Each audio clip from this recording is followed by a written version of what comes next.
Washington football. Woo!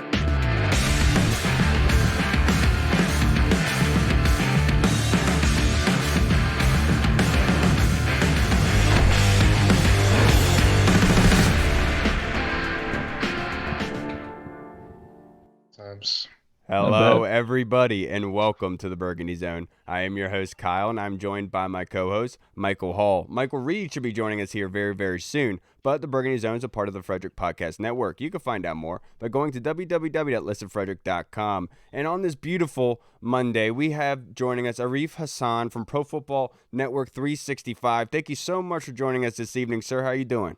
I'm good. How are you? Cannot complain. I mean, we are in better spirits now, finding out that Bieniemy is now the offensive coordinator here for the Washington Commanders. And I saw on your Twitter feed that you had talked about what Bieniemy would bring to the Washington Commanders offense. So please, if you could, go into length, go into detail. What should we expect out of this offense next season?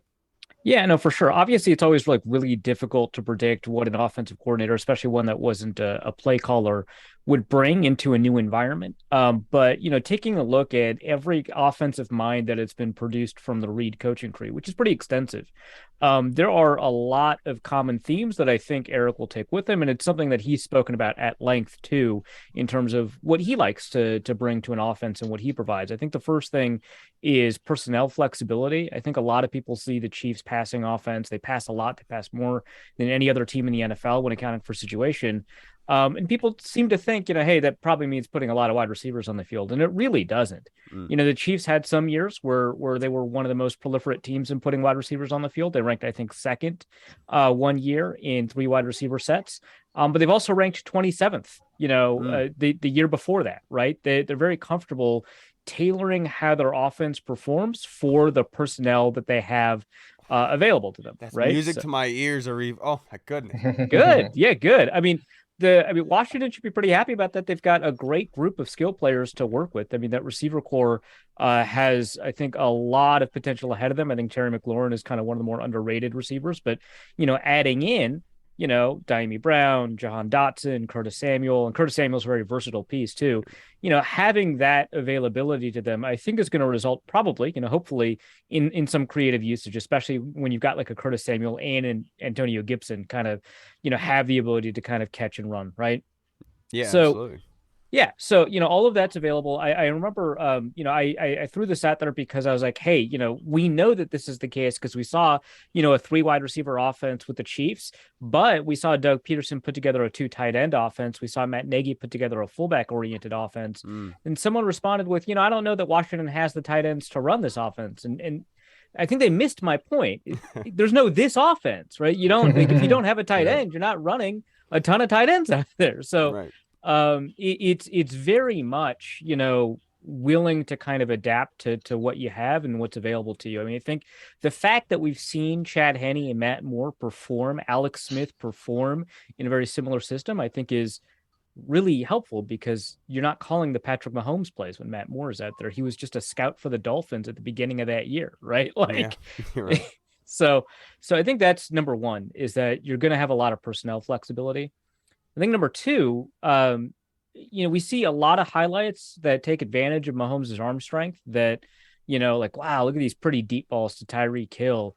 Are you going to have that? Like, McLaurin's great. He's a good deep ball receiver, but he's not Tyreek Hill. You kind of prefer him in the intermediate range.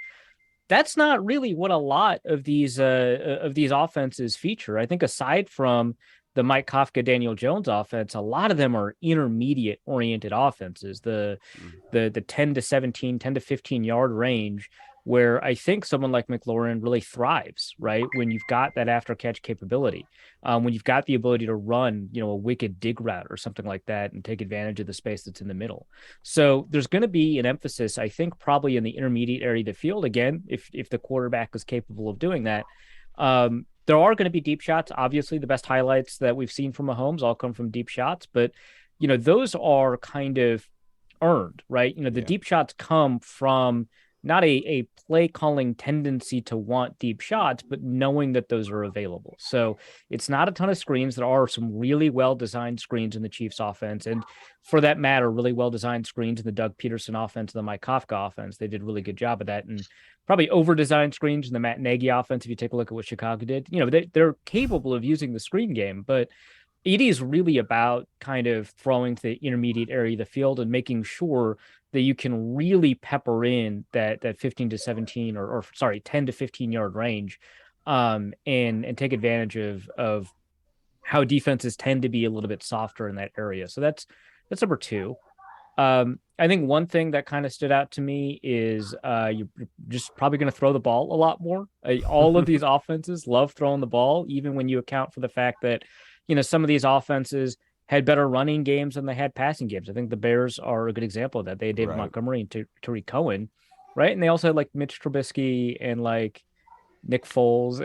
These guys aren't inspiring, but it still turns out that passing with a bad quarterback is still more efficient generally than running with a good running back. Yeah. And so they still like to throw the ball. Now, they didn't throw the ball the most in the league, right? They ran the ball about second, third, compared to other running offenses. But compared to all of the offenses around the NFL, the Giants were about average. The Bears were about average under Matt Nagy. They know that, that throwing the ball on first down is a big advantage for the offense. They're going to do that. So they're going to throw the ball a fair amount, more than, and Washington ranked 30th in early down passing rates in neutral situations. Shocking. Right. They loved running the ball. Right. It's true. So you're going to probably see them throwing the ball a little bit more, even if it can sometimes be a little bit frustrating if the quality of the quarterback play isn't where you want it to be. And then I think the fourth and final thing is anytime these offenses get their hands on like a really athletic quarterback, they absolutely want to use that. Sometimes it's a good athlete. I think Alex Smith, for example, is a good example of a really underrated athlete. You know that. Yeah. And they were able to use him in Kansas City, use his legs a lot more than even San Francisco, which at one point had designed the Colin Kaepernick offense, right? But they wanted Alex Smith to be a pocket quarterback, even though he came from Urban Meyer's spread. He had the ability to run, so they used it. You take a look at what Trevor Lawrence and Carson Wentz did. You take a look at what Justin Fields did. When that quarterback has some athletic capability, they're going to take advantage of it, whether that's bootlegs or whether that's designed runs. And it seems like it shouldn't be a secret that Sam Howell was an extraordinarily gifted runner in North Carolina. I feel like at this point, people are sleeping on it, in part because he's like a 5th round pick, in part for some more obvious reasons. But he was a great runner. He ranked 3rd when you take away sacks, which the NCAA counts as rushing attempts. He ranked 3rd in rushing yards in his final year in the FBS. He ranked 3rd in quarterback rushing yards per attempt, so it wasn't just a totality thing. And he ranked 2nd in forced missed tackles. So I think they're going to find a way to use that. Plus, he's so comfortable in the quick strike offenses that come from North Carolina. I think that they're probably going to design an RPO game that actually probably looks a lot more like Philadelphia's than Kansas City's, an RPO type game that will take advantage of the ability to make decisions quickly, take advantage of his experience in an RPO offense in North Carolina, and then also pepper in, quarterback runs as part of the RPO. Because it doesn't always, we see Hurts do an RPO with a quarterback run attached to it. That's not always the case with RPO offenses, but here I think it would make a lot of sense. These Andy Reid offenses tend to do a pretty good job of incorporating that. And then we saw in the Super Bowl all of this really phenomenal usage of like motions and play design that got people open in the end zone. And hopefully we see some of that, but we're going to see probably a lot of motion too. Yeah, and look, and speaking of that Super Bowl, obviously those ended up in touchdowns, and that's something Washington has lacked in. John Keim tweeted today that Washington has averaged 20 or more points only 5 times since 2000, and they've ranked 28th in points per game since. Sorry, Hall, it's just putrid. Yeah, I mean, it's pretty bad. It's pretty bad. You rattled off a couple names. I think Washington. A lot of people sleep on Washington mainly because there's been nothing really relevant on the field for them to talk about. But we have pretty decent skill positions. I would say above average skill positions. Who do you think is going to benefit the most coming in with Eric Bieniemy's offense out of those skill positions? When there has been a receiver worthy of getting a high target share, Obviously, Travis Kelce, Tyreek Hill are good examples of that. But even, Darnell Mooney was the only receiver that the Bears had, right? When there's a receiver worthy of getting that target share, they do become the focal point of that offense. And I think Terry McLaurin is a really great example of that. Yeah. I think you'll find that McLaurin is going to benefit a lot from that. I don't know that we're going to see a ton of Logan Thomas targets. I don't know, but I think we're going to see a fair amount of Terry McLaurin. If I know that there was some scuttlebutt, I'm not crazy familiar with everything that's happening in Washington. There was some scuttlebutt that Antonio Gibson was kind of on the outs, which is one reason that they drafted Robinson. But I would imagine that his skill set is going to be pretty useful in this offense. So I could see him, getting a little bit more there. But you take a look in New York, right, with Mike Kafka, they don't have a dominant receiver, and they were not acting like they had a dominant receiver. They spread the ball around pretty much. But then late in the season, Richie James turned in some pretty good performances. So they were like, screw it, Richie James gets the ball a lot. And then he did. And so I think it's very much it's flexible in the sense that if you don't have a dominant receiver, you're going to spread the ball around, and that's fine. I think that you have an opportunity to have somebody like Terry McLaurin really have a premier year in this kind of system. Yeah, and we saw them have Kadarius Toney, that they shipped him off, and they were paying a whole bunch of money to Galladay, and he didn't do anything, right? And it's so crazy with what happened with New York's wide receivers this year. Sorry, Reed. The last 2 years, man, New York's wide receivers have been so bad. But so we all know about Eric Bieniemy and what's happened. I mean, he won 2 Super Bowls in 4 years. He had the number 1 offense during that entire span. Now he's going to have no Mahomes. He's going to have play calling responsibilities. For him to take this job, what does this tell you about Eric Bieniemy? And what's your takeaway about this situation? Like, why do you think he did it? Yeah, well, so his contract was expiring. With the Chiefs. So they didn't have to end his contract. He didn't have to quit or anything like that. But the reason that they were comfortable not renewing the contract had nothing to do with, whether or not they wanted him in the building. It very much sounded like they did. They perceived that the biggest barrier that he had control over, was the lack of play calling. Now, of course, that didn't stop Mike Kafka from getting an offensive coordinator job and then being in the head coaching cycle this year. Matt Nagy, didn't stop Matt Nagy or Doug Peterson, right? Didn't stop Andy Reid himself, by the way. When he got the Philadelphia job, he was not a play caller. Right. That's really important. Or Brad Childress when he came from the Doug Peterson. Yeah. So but they perceived that the biggest obstacle that he had control over, or that they could, ameliorate, was this play calling situation. And the Chiefs have been extremely close to the vest about how play calling works in Kansas City. Everyone kind of understands that Andy Reid is the play caller, but I have heard 5 different competing, contradicting things about kind of how that process executes and who has, game day access to the mic to suggest. I don't know what happens there, but I do know that Eric Bieniemy was really heavily involved in offensive play design. And when they asked about, remember those 2 motions that led to touchdowns, Sky Moore and Kadarius Toney, when they asked about it after the Super Bowl, the first name that Andy Reid brought up was Eric, right? He was like, hey, Eric does a great job. 100% honest, I don't know who designed that play. I just know it's in the playbook, but I know Eric does a great job. It's like, all right, cool. But yeah, he plays a really critical part of the game planning. And the reason is, Andy Reid has been really vocal over the past couple of years that he thinks Bieniemy deserves a head coaching job. And he's been like, hey, it would suck for me to lose a guy that I value a lot. If I didn't value him, he wouldn't be my offensive coordinator. But he deserves a head coaching opportunity. And this seems to be the best path for him to kind of wipe that, obstacle out of the way, the fact that he wasn't a play caller. Also, of course, how do you evaluate an offense that has Patrick Mahomes, et cetera? But again, that didn't stop like Ben McAdoo from benefiting from Aaron Rodgers, Nathaniel Hackett from benefiting from Aaron Rodgers. It is always kind of like, hold on, right? There's always an exception here. And so, yeah, of course, I think that, the elephant in the room obviously is race. Does race play a factor? I thought you were about to say Andy Reid. I was like, he's the elephant in the room, that's for sure. He's gotten slimmer. He's gotten slimmer. Yeah. But I like he leans into it. Oh, absolutely. Always talking about cheeseburgers.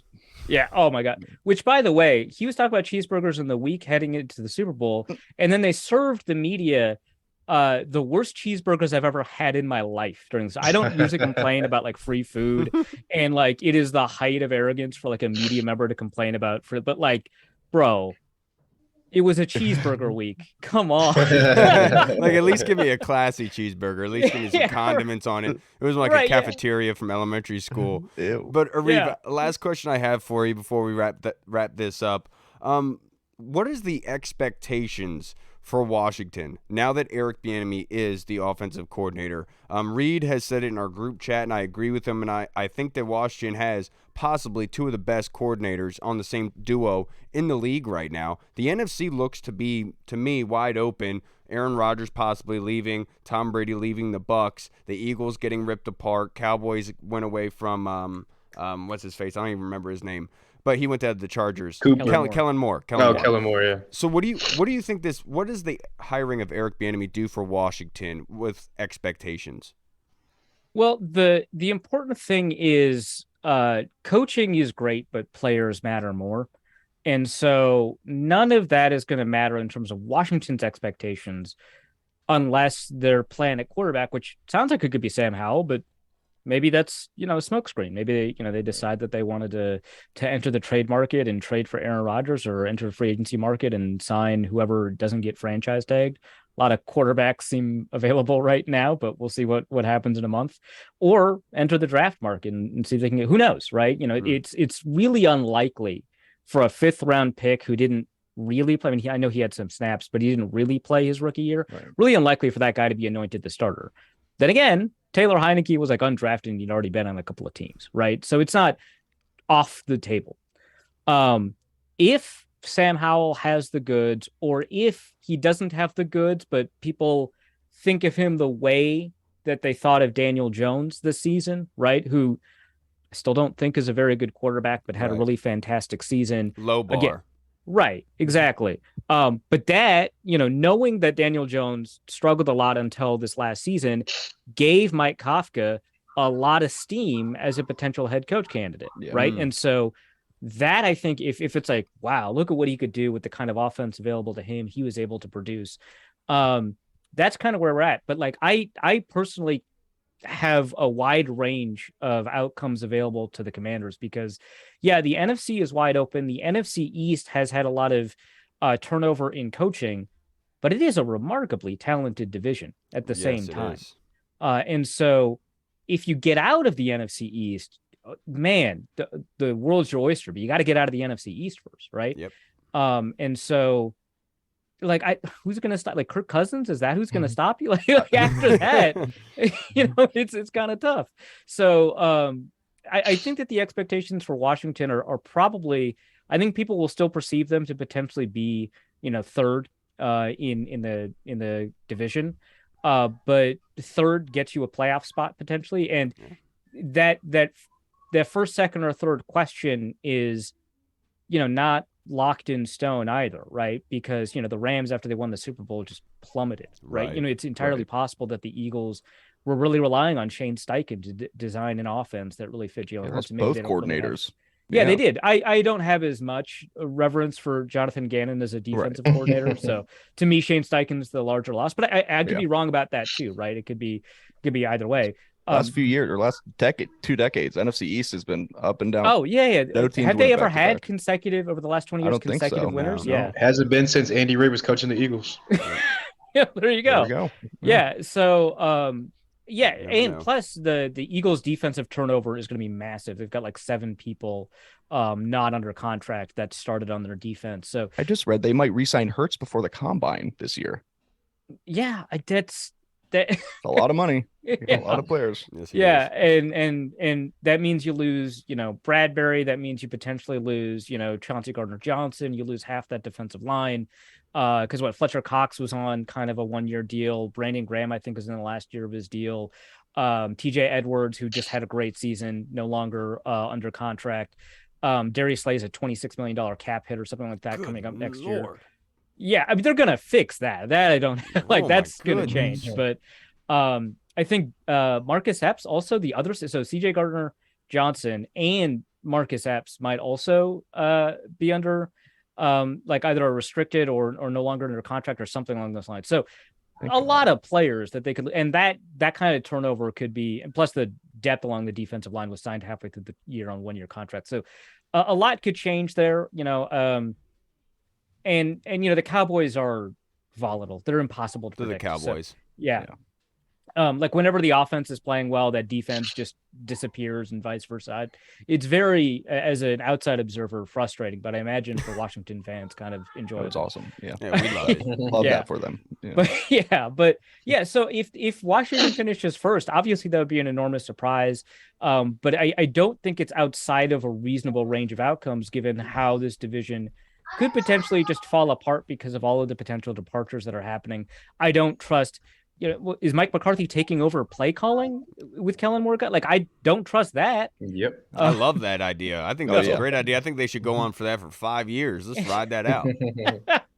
So yeah, Washington has a lot ahead of them, but with Deron Payne not under contract and some defensive questions without an offensive line with an uncertain understanding of how good Sam Howell is, they could finish fourth in the They might potentially finish fourth in the division, but they could finish first too. Yeah. So it's really unusual. Obviously, coaching plays a big role, but the players play a bigger role. So that I think is going to kind of determine things, and that underscores the kind of gamble that Bieniemy had to take to kind of prove that he deserves a shot. So. Yeah. I agree with you, Arif, and I can't thank you enough for joining us. You guys should go check out Arif on Twitter at ARIF, Arif Hasan, Hasan at NFL. Make sure you go check him out on Twitter. Hasan, I can't thank you enough, brother, coming on here and being able to talk to us about Eric Bieniemy. You gave us a lot of tidbits, a lot of info, brother, and I can't thank you enough for doing it. Yeah, for sure, man. Happy to come on, man. Have a good one. Absolutely. Until next time, Arif, I appreciate you, brother. Keep up the great work. Peace out. Thanks, brother. Oh, peace out. I love it. That's my kind of dude right there. He gets it. What's up, everybody? Dude is your kind of dude, Reed, Kyle. I know. I appreciate you for finally joining us. But before we get ask me while I was late. Our prospect breakdowns before we get there. Because I wanted to. I just wanted to say shout thoughts and prayers out to Tony Shivers and his family going through a tough time right now. So if you can, anybody is familiar with this podcast knows that Tony Shivers is a huge supporter of us and a contributor. So make sure you guys send out your thoughts and prayers to him and his family as they're going through a rough time right now. We don't need to get into specifics, but your prayers are needed. But let's bring this to a happier side, brother. Let's read. If you want to get into your prospect breakdown, I never got to know who you're going to do before we are joined by our next guest here. Well, that is because did you already do Dalton Kincaid? No, I did not. Okay, Dalton Kincaid, he's fun, man. Plus, he's got a cool last name to say. He's from Utah, so that's a bit of a blower. We don't like that state, but hey, he's a good guy. I think he's a pretty nice guy. He stands at he's about 6'4", 240, and he's just like this top group of tight ends. Really, if you look at like the top three, Mayer, Kincaid, and Musgrave, they all are very good receivers, but they all kind of bring something different. Dalton Kincaid also kind of reminds you of a Zach Ertz type tight end, where like this dude is all about receiving. He's very good. He's not the biggest, but he's been very productive. He seems to catch everything. He's a good route runner. He's got good agility. He seems to have good athleticism. And he's definitely needs to work on some of his blocking. He gets blown off the line a lot, but that's because he was asked to block on occasion, and that's just not his game. So eventually they kind of moved away from that. And Dalton Kincaid is definitely somebody that you could look at and feel very good about coming in there and producing immediately. He could end up being the first tight end picked. I don't think he will, but hey, that's a possibility, man. He's definitely going to go, I would imagine, early day 2, and he's going to make some team very happy that can utilize him well. And Eric Bieniemy, as we look back at the Kansas City offense, we know that they like to use their tight ends. They like to use them a lot. And if you can get somebody out there who you can do the quarterback and get the ball to, the quarterback's going to like them a lot. So I think that Dalton Kincaid could end up being a perfect tight end wherever he goes, especially here. But, yeah, you and Eric Bieniemy have a lot in common from what I just heard. Love tight ends. But it's really funny because we're on the same wavelength because I'm doing Luke Musgrave today. And so it's funny, we didn't know that we were both doing tight ends. Musgrave's hard, but like his tape's so good. It is. Think about him. Luke Musgrave, a tight end, he's a junior from Oklahoma State, 6'6", 250 pounds. He's a big body. He is fast. He reminds me of one of my buddies that I played ball with in Lance Rupel back in the day. 6'5" kind of guy, but he's long, and you don't expect him to be fast. But because of how much ground he covers with his long legs, he catches a lot of ground faster than you think he would. So Luke Musgrave has a really good job in his routes of running the precise route, but also creating separation whenever he goes across the middle. biggest gripes with him is blocking, without a doubt. His pass blocking is horrendous. His run blocking is subpar at most. I think the best comp for him is Jordan Reed. And the reason for that is when you put him isolated on the outside, it's an obvious mismatch. You feel good about that. But once he comes over next to the lineman, you're asking him to block those big DNs, he's not going to do all that well for you. So you'd much rather you put him on an island, have him go run around, use his big body mismatch. And he also has a big, wide catch radius. But probably the biggest question mark regarding Luke Musgrave is his injury concerns. He only played in 2 games in 2022. In those 2 games, though, 11 receptions, 169 yards. He played in 8 games in 2021, 19 receptions, 260 yards, and 1 touchdown. So obviously he wasn't heavily utilized, and he wasn't the biggest cog in but he also wasn't consistent and stable when he was there. So I think that Jordan Reed is probably the most accurate comp if you're looking at a tight end for Luke Musgrave, in my opinion. What about you, Hall? Well, this is awkward because I did a tight end as well. No, I'm just joking. I was about to say, I was like, that's not who you said earlier. I did Osiris Torrance, the guard from the University of Florida. I'm excited for this. I haven't watched him yet. Yeah, good stuff. So he's started as a freshman in 2019 at the University of Louisiana, the Raging Cajuns. He was started from day one as a freshman, gave up 0 sacks in his freshman year.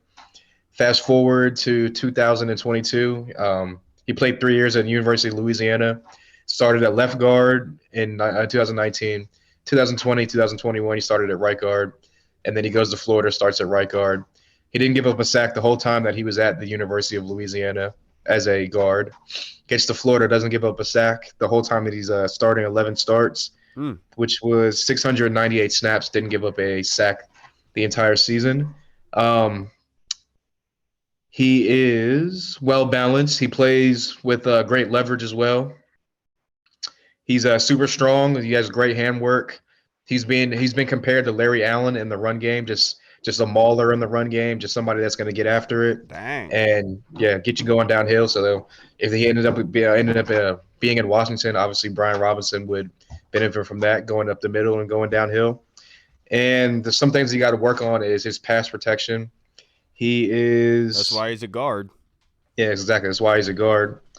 But he gets a little bit too high in some of his sets, which causes him to get off balance sometimes. He has bad communication between his upper body and lower body at times, and he struggles against the quicker inside rusher. So, but I think that they said he has potential to be a All-Pro a couple years down the line. So for a team that's definitely struggling with interior linemen right now, I think that he would be a great addition at 16. Yeah, nice little road grader. And it's crazy that getting high like that can affect offensive linemen. Josh Gordon was fine when he played football, and that dude was high as fuck. And now we are joined by our next guest. It's been way too long, Mr. Emmanuel Chokuba of the Back Row Command Show. How are you doing, brother? I'm doing good, man. Appreciate you guys having me. Of course, brother. And it's always a pleasure to be able to have you on here because we don't think differently, but I like the way that you view things because you bring other elements into it. And I want to get your opinion on this. This question is from our Colonel, one of our biggest supporters, Emmanuel. Derek Carr had his best years in the NFL under Coach Jack Del Rio in Oakland. How much impact does that have on him deciding on coming to Washington? Zero. And this is why. See, with Derek Carr, here's my thing. Do I want Derek Carr in D.C.? Probably not after last season. Obviously, you got the Del Rio thing, the Del Rio connection, but he's a defensive coordinator. Philosophy with the new OC. How does that fit in with what Derek Carr likes to do?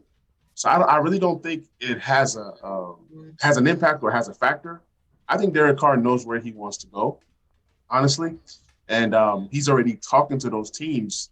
We've heard nothing about D.C. We've heard nothing about Washington. That's why I say zero. I think Bieniemy being here, he might say, okay, let me come here and see what can be done. But I think the whole Del Rio connection has nothing to do whether he wants to come to D.C. or not. Yeah, I agree with you. I think Jack Del Rio probably has a lot to do with if Derek Carr would even think about coming here, but I think it's out of Jack Del Rio's kind of way of controlling things, to be honest, because I think they're looking at this in a different way. And this is Eric Bieniemy's baby. And so he has full control over the offense. So I do not believe that Jack Del Rio's input is going to oversee what Eric Bieniemy wants for the offense, so to speak. And would Derek Carr really translate to Eric Bieniemy's offense? Obviously, we heard from Arif that Eric Bieniemy is known for being adaptable, for changing his offense based on what he has in his skill sets. I know that he would do that for Derek Carr, but does Derek Carr offer what can maximize Eric Bieniemy's offense? And I'm not sure about that. So because of Eric Bieniemy, I don't think that Jack Del Rio's input with Derek Carr is going to be all that much. I know it's your boy, Hall. Yeah, I mean, honestly, if we're being 100% honest with ourselves, if there was no sale going on and there was nothing like up in the air trying to figure out the financial situation, Derek Carr would already be a commander, like as we're talking right now. But with that being said, I think that if he was like able to come here, like the money was going to work out and whatnot, I think that it would be a factor because he had a meeting with the Saints. Dennis Allen was his coach's rookie year. He's the guy that drafted him. I'm pretty sure if you looked around the Saints, I mean, outside of Chris Olave, they don't really have any weapons. I mean, who knows what's going to happen with Kamara since he just got that indictment for that like nightclub thing that happened last year, 2 years ago, whatever it was. So I think that if Washington was a factor, I think that him knowing Del Rio, having that relationship with Del Rio could factor into it. And then, like you said, the Eric Bieniemy thing, I think that it could work because like we heard, like everyone's always said and heard, he's adaptable to what he has on the field and his weapons on the field. So I think that he could mold an offense around Derek Carr. But at the end of the day, none of that matters because Derek Carr's off the table because they're not going to dish out money to pay for Derek Carr. And yeah, and at the end of the day, it's probably the best route because obviously the trump card in the NFL right now is having a quarterback on a rookie deal, and you can build the team out around him. So, yeah, like I said, if there wasn't a financial thing going on, there wasn't a sale going on or potential sale going on, I think Derek Carr would already be a commander. Yeah, see, we're going to get shadow banned because you said the T word, which you do not do. Now, Emmanuel, this next question. What's T word? You said trumped. This next question for you, Emmanuel. This is from Jack Commander Baconator. LJ on Twitter. Thank you so much, LJ, for this question because it is a great one, Emmanuel. She says, I read that EB's offense is styled the same as North Carolina's, which could mean great things for Sam Howell. Can you expand on that? Well, here is my philosophy with what Eric Bieniemy is going to do here in DC. We all know that Eric Bieniemy was an RB coach for quite some time before he became OC Kansas City. So what I see is a more balanced offense than what he ran in Kansas City. Kansas City was more pass happy, not just because it's Patrick Mahomes. It's more so they just could not find a running back that can fit the scheme of things that they want to do, whether it's talent, whether it was the offensive line that had issues for years until last couple of years. So I think coming here, I think his goal is to fix that offensive line. You will see more balance. And I said this on my show. I said, do not be surprised if the team adds a big name, whether it's free agency or whether it's draft, to the RB room. So everybody's kind of focused on the Sam Howell and how is it going to work with the weapons. I'm saying this guy's bringing a balanced attack. It's going to be you're going to see kind of like how Russell Wilson is known for those play action deep bombs, right? You're going to see a lot of that once that running game opens up. And I'm talking about big play running game, like big play RB, not 5 yards, 10 yards, not. We're going to bring in somebody, free agency or draft, to add to what we already have, and you're going to see a lot of play action deep bombs. That's how I think he expands his offense. That's how I think he improves his offense. I love it. I love it. Reed, do you want to expand on what Emmanuel thinks Eric Bieniemy brings? No, I completely agree. Of course, he touched on him being a running backs coach. He was also an NFL running back. I mean, he was a fantastic running back at University of Colorado, so he knows how important a running game is. I call him Eric Badass Bieniemy. Is that what you call him? Thank you for that nickname. I'm sure he's super, he's probably super pumped about that. I know. I came over there today. I was like, I cannot wait to say this while Reed's talking later. Yeah, no, that's super dope of you. That's cool. I love that. Love that for you. But yeah, I think just him knowing about Brian Robinson, Antonio Gibson, I think he's going to want to get the most out of them. And on top of that, I mean, I wouldn't be surprised to see a little bit of the option too with Sam Howell and his ability to run, just using that as another threat. And that's good because that's exactly what they did at North Carolina, Sam Howell's final year. And then you touched on adding another running back. They almost have to at this point. I mean, because we don't know what's going to happen with J.D. McKissick, his injury, and that you need 3 running backs. I do think they'll bring somebody in, and I'm excited for it, man. I think that this is exactly the type of offense that Ron wanted to run, and that Eric Bieniemy can really get the most out of the talent with this. Yeah, and I think LJ, this is such a great question because I think a lot of people like want to know this answer. They don't really know how to ask it. So thank you for doing so. When back in North Carolina in his junior year, it was much more of passing, attacking deep downfield, using the RPO to kind of bite those linebackers up so you can hit deep. And we kind of heard from Arif earlier where they really want to hit you on those 10 to 15 yard routes. And so what that does is that forces those DBs to play those 10 to 15 yards and anticipate it. And that's when you hit over top. And so what you should expect with Eric Bieniemy is what you're going to see a lot of the RPOs, but it's going to be with purpose. When Scott Turner would run an RPO, it was like he was just running the play. When Eric Bieniemy is going to call an RPO, it's because he's going to use that for play action to bite those linebackers up, then to hit you with something. He's adaptable, he's attacking style, and it's not going to be anything in defensive mindset where it's like, I'm going to do this because it's a safe call. With Eric Bieniemy, you know he's going to be attacking the defense at all of their weak points. Thank you, LJ. That was actually a phenomenal question. Now, E-Man, this next one is from Tony Franchise on Twitter. He's been hearing the Commander's name mentioned in trade talks for Justin Fields. What do you guys think? Look, okay. Here's how I look at it, man. There's a reason why Justin Fields' name is in trade talks. Number one, could it be that Justin Fields is just not that good? Dude, that's why I like you, E-Man. Like, think about it. You don't see good to great quarterbacks being linked into trades. Right. You draft your quarterback for him to be around for the next 5 to 10 to 15 years. That's the goal of drafting a franchise quarterback. Justin Fields, he's hitting his stride. It's going to take him a while. He's still a year or two away from being an actual quarterback. And what that means is he's going to need the perfect offensive line. He's going to need the perfect weapons. You're not going to bring in a guy like Justin Fields and say, oh, here we go. We got Claypool, who doesn't fit the system. Oh, it's going to work. Oh, we have Darnell Mooney. No, you're going to need people that are tailored to his skill set. And I don't think that's DC and Fields. That's just not a good mix. Now, Fields going to the Ravens. I've talked about this on a video.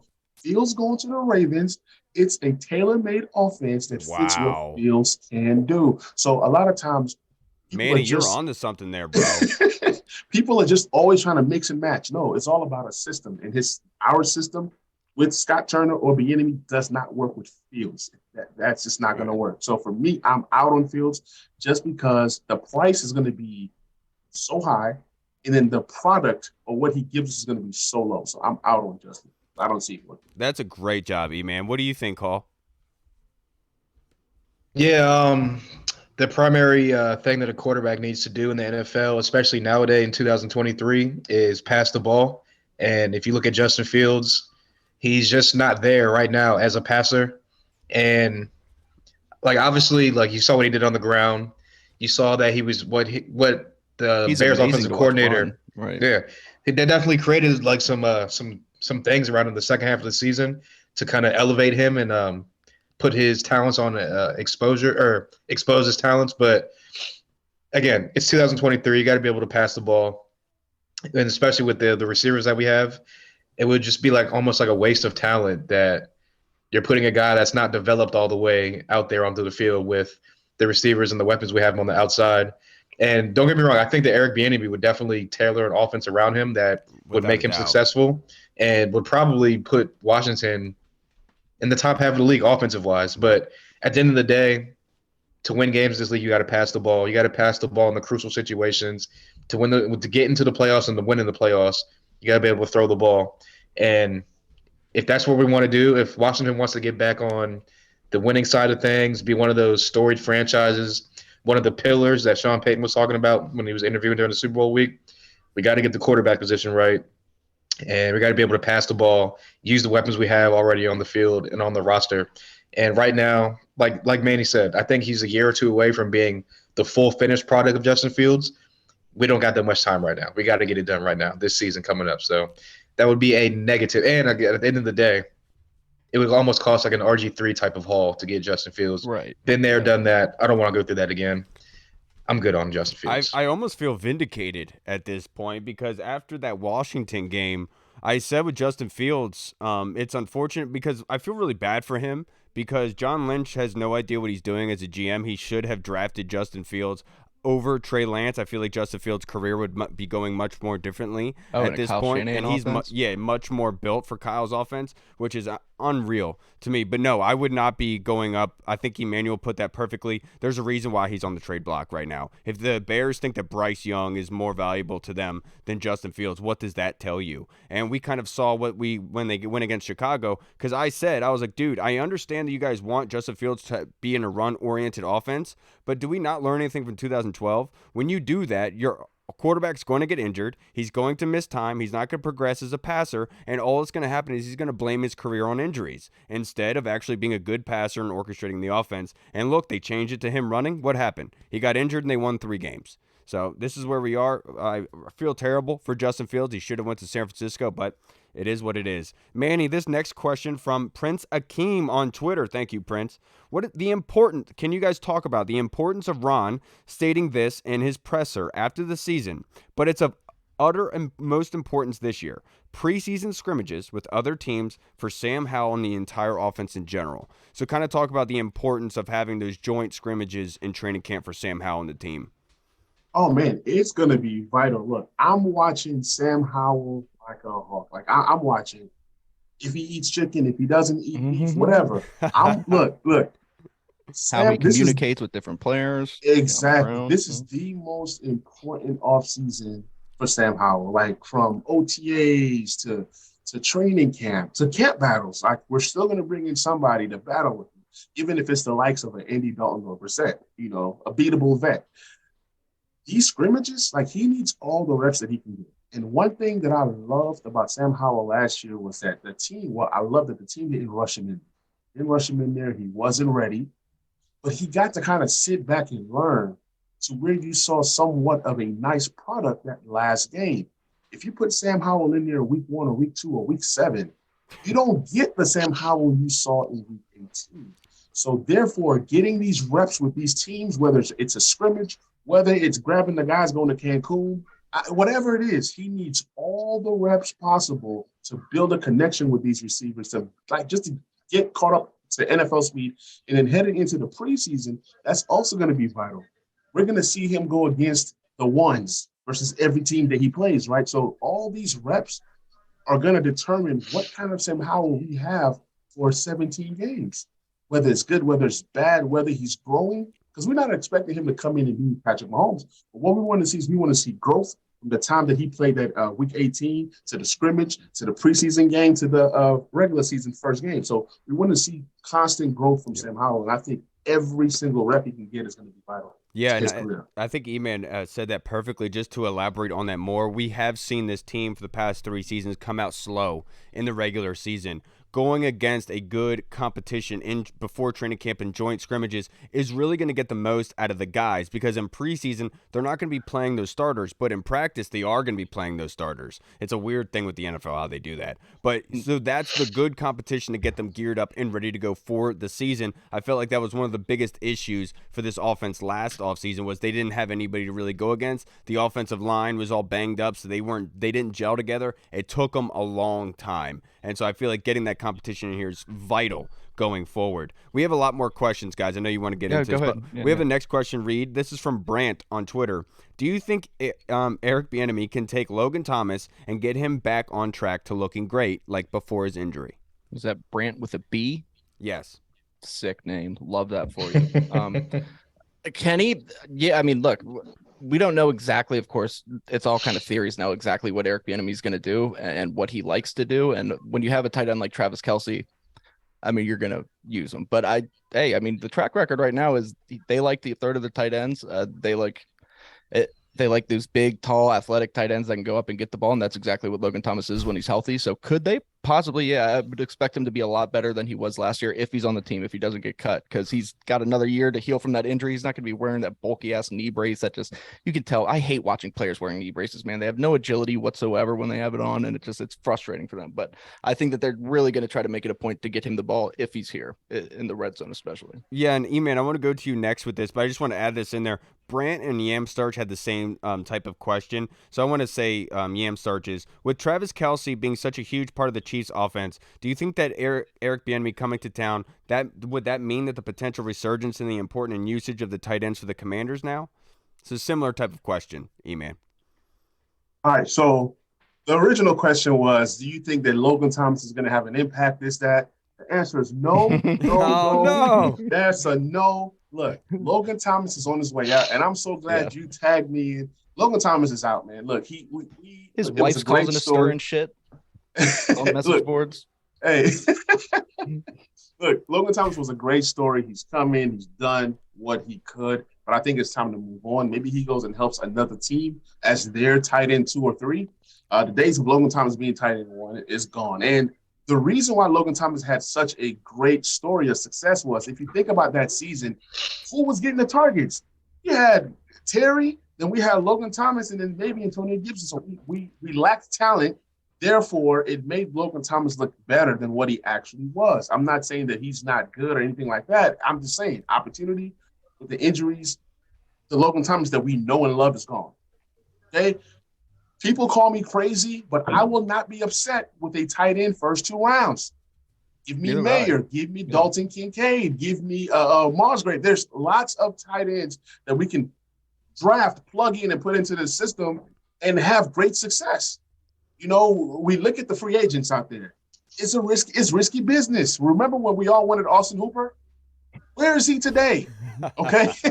And I always talk about I remember that. Yeah. And I always talk about our tight end room needing more. Look, we got a bunch of Jags. We have a bunch of guys. I'm not Logan Paulson, so I can't tell you guys about tight ends, but we have a bunch of guys that are not Logan can go on for days. You know what I'm saying? That's his best friend. Yeah, we have a lot of guys that are not. Oh, yeah. But also butts. He loves them. So we need to improve the room. That's all I'm basically saying. We need to improve the room via draft, via free agency. Somebody got to come in. Look, I'm tired of hoping that John Bates does something. I'm tired of hoping that Cole Turner catches a red zone touchdown. I'm tired of thinking that Amari Rodgers just runs with it. Look, we need a legit tight end, one that can come in. And I think the Bieniemy, if he gets his guy, you're going to love what he does with that tight end position. Now, what's crazy real fast, Logan Thomas, did you guys know he used to be a quarterback? Shut up, man.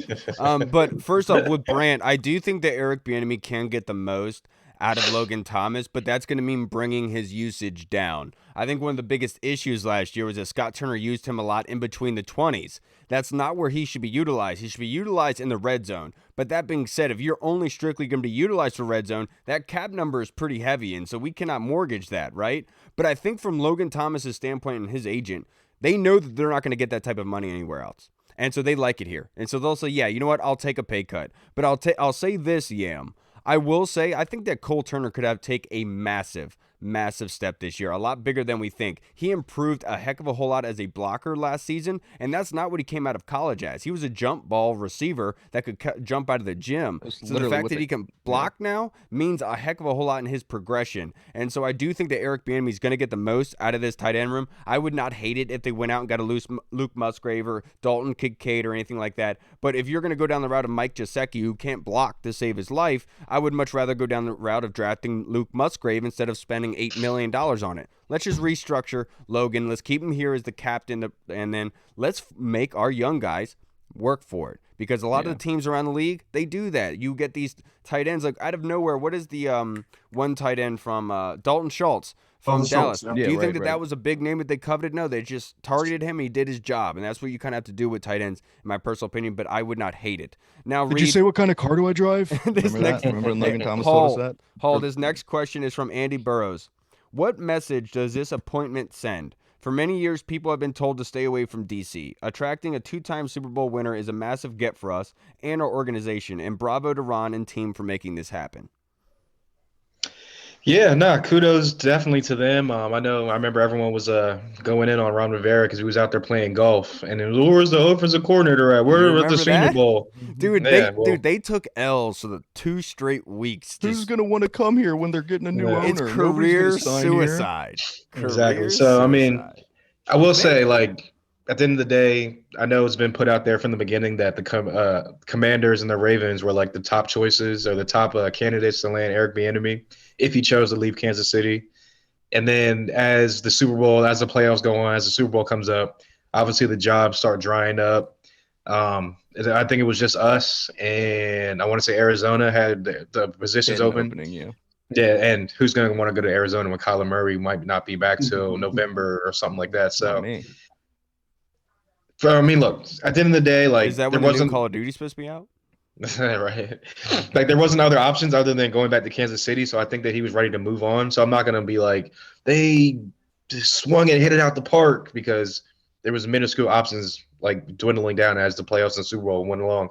But at the end of the day, he had the option to go back to Kansas City, wait till 2024, probably get to the playoffs again next year, probably be in the contention or in the Super Bowl again next year with Pat Mahomes in Kansas City. So he had the potential to put more on his resume, get another ring, and obviously be a part of another prolific offense. But he chose to leave and to come here. So I definitely would say that while it's not like 100% like, dang, they really got Eric Bieniemy. Oh my God, it was more of like a 90% like, all right, cool, they got Eric Bieniemy. Now let's see what happens going forward. Let's see what the next move is because, again, with a team like this where we're a couple moves away, this has to be the first of many. So I want to see what the next move is, but as far as this first move goes, knocked it out the park. This is the only thing that I'll say regarding that.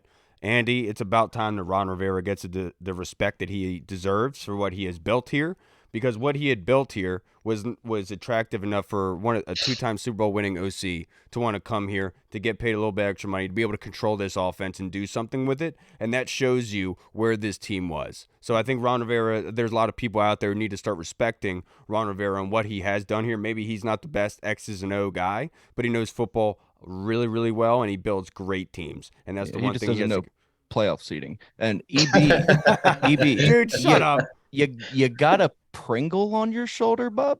You got a big old chip on that shoulder that you're trying to get off and come here and real make quick, some moves? E-Man has to get out of here very, very soon, so I want to go rapid fire. He has to go pick up his kids. I want to make sure he's not late for that. Yeah. This next question is from Meese in our Discord chat server, E-Man. What do you think this new offense will look like under Eric Bieniemy, and how much control, decision-making will Eric Bieniemy have as being the assistant head coach? I think when it comes to offense, he's going to have total control. Yep. I'm telling you, that's the number one reason why he signed here. You hear reports, oh, they're talking philosophy and this and that. He has total control. If he wants a quarterback, he gets a quarterback. If he wants to work with Howell, he gets that. If he wants to draft Anthony Richardson at 16, I hope not, he can do that. I think he has full control. This is the first time in a long time that an offensive coordinator is going to have that much power to design an offense that he can run and that's going to be, nice. I think this offense is going to be explosive.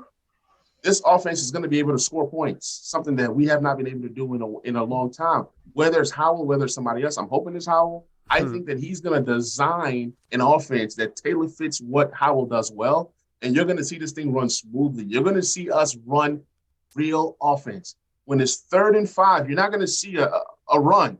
You're going to see legit football plays, and you're going to see him utilize guys to their skill sets. Some might say he's the second coming of Jim Zorn, I heard. So that's a good thing. I got to look forward to. The one thing I will say, Brandon, me appreciate the question, is always working hard.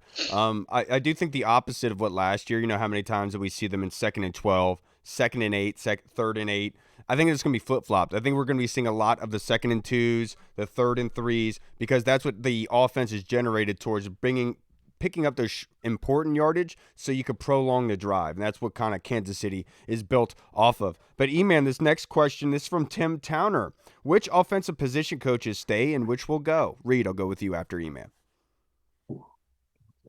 That's a tough one. I really can't say. I think he's going to take his time and assess, what do the Commanders really do well? I say the offensive line coach stays. you can say whatever you want to say about the offensive line. That coach does a heck of a job grabbing peanuts, grabbing whatever that the GM is giving them, and he's trying to put out a good product. So I think for sure, if I had to guess, if I was a betting man, I'll say the offensive line coach stays.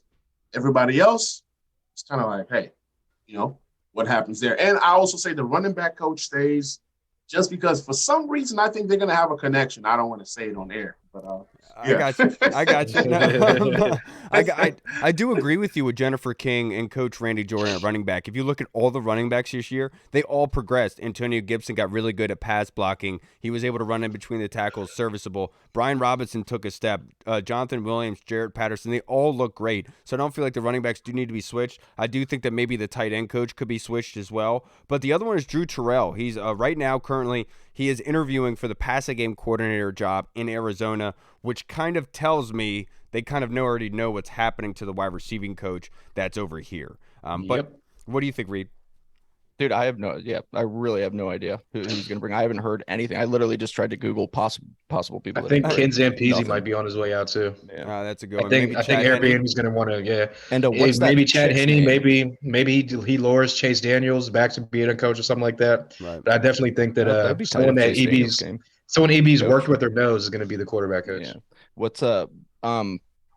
What's that chick's name? Jennifer King. She's cool. She stays. I bet she's tight. Definitely. Now, E-Man, did a good job. E-Man, last question I have for you. This is from Scott Hartley in the UK. Now that Eric Bieniemy is confirmed, there you go. Do you see any free agents from Kansas City coming over to join him in Washington? That's a great question. I did so when he got the coaching job, I did a stream, and one guy was telling me, pull up the list of the Kansas City free agents. And I'm like, why? This is a Commander stream. He goes, pull up the list. I want to see the list. So I pulled up the list, and I saw some interesting names, saw some expensive names too. Yeah. Obviously we would love to have Orlando Brown here, but I mean that contract at $20-something million a year, I don't see how we pull that off. So when I looked at the offensive players that they have that are available, there's a Mecole Hardman, but we're good at wide receiver. Unless they have to cut Curtis Samuel, which they were talking about possibly doing. That's then possible. Maybe, but but even if you cut a Curtis Samuel to save money, right? Why bring in another guy that's going to cost money? You have Bieniemy Brown. Yeah, exactly. Yeah. I've talked about Bieniemy Brown stepping up and then Curtis Samuel being a cap casualty. But in terms of Kansas City's offensive players that are free agents, I don't see anyone potentially that we bring in. And if we do, it's going to be pricey. All of them. Yeah. From Mecole Hardman to even their seventh best wide receiver, they're all going to be pricey because they're like, hey, we're Super Bowl champs.